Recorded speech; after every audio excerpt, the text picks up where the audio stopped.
退休人遊世界，返嚟琴日意猶未盡，睇下琴日離生祭多啲嘅巡遊影片，睇下花屋台一台又一台嘅車接住咁樣巡遊嘅情況。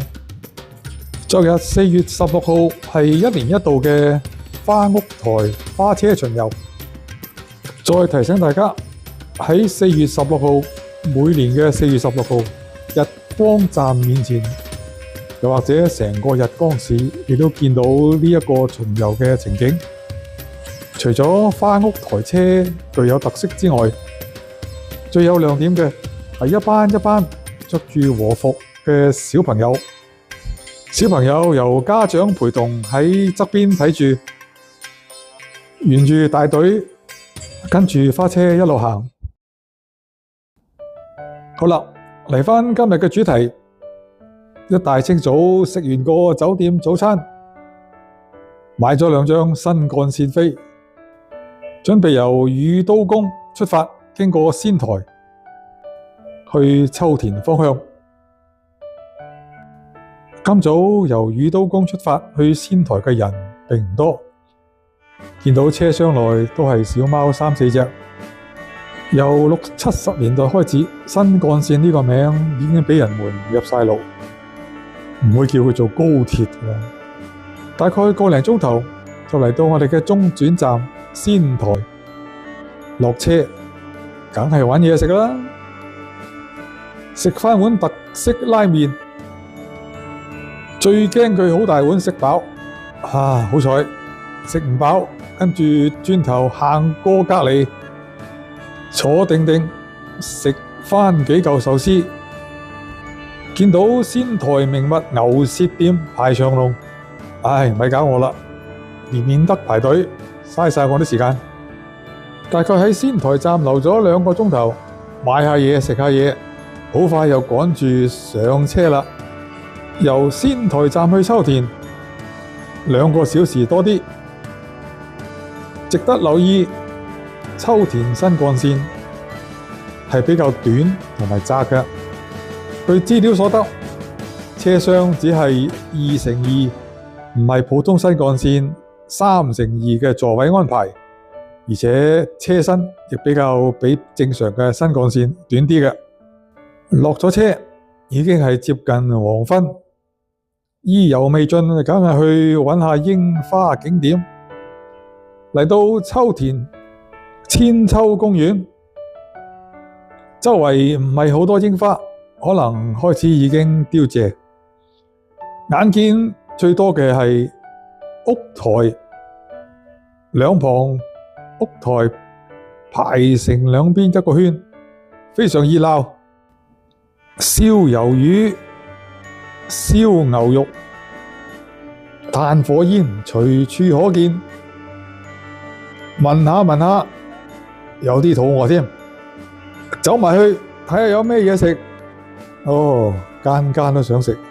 話靚女食緊關東煮，呢度炒緊咩啊？炒緊麵啊！行多2間，有廣島燒，呢間就冇咩人幫襯咯。眼見現場最多嘅係後生仔，好多都係着住校服，可能放學嚟搣下啦。正常活動好過匿埋屋企打機，唔好躺平啊！出嚟消下費，貢獻下社會。好難得櫻花盛開，成個場好熱鬧。秋田千秋公園離秋田站唔係好遠，坐落喺市中心，所以遊人好方便。就算搭公共交通，自駕人士都好容易去到。突然間喺路邊見到一棵盛開嘅櫻花樹，唔好執輸，埋去影返夠本先。越行就越昏暗，可能就嚟入黑，但係越行就越多人，情景更加熱鬧。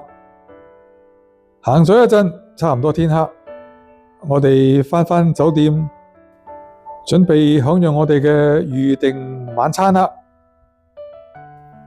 通常團長安排我哋住溫泉酒店，總有1-2晚係食呢啲會席㗎，乜都有，有火鍋，有燒鍋。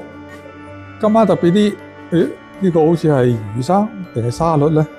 食咗都唔記得啦，好靚。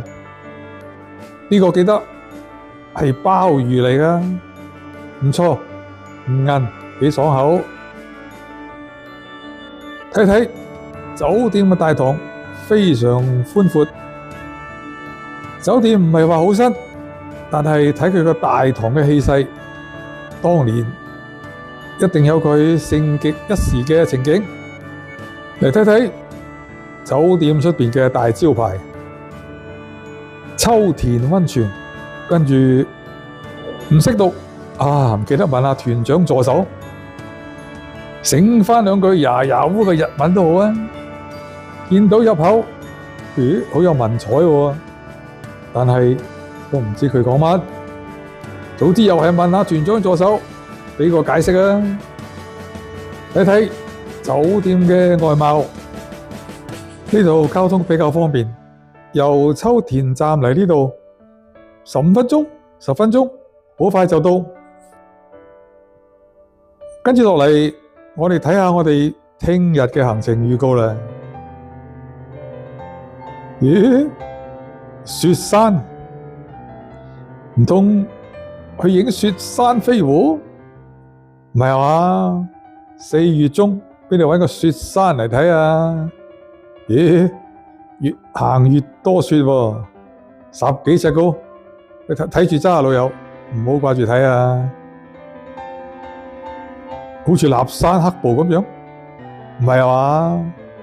咁快去到咁遠？不過真係漫天風雪，